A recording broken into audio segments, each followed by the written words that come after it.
Alright, this is the first ever vlog I ever made, so, yeah.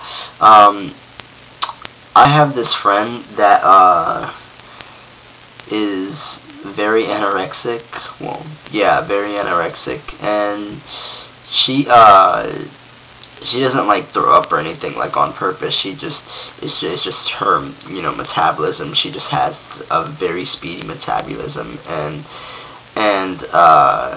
she's been looking to put on weight, and I was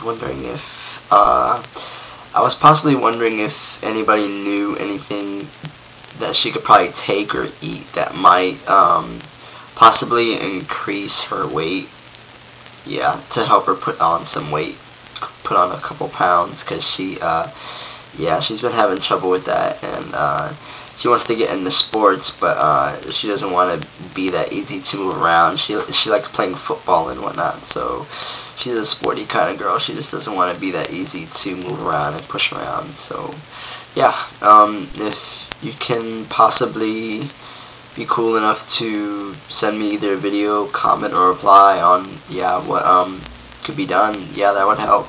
Alright, appreciate it.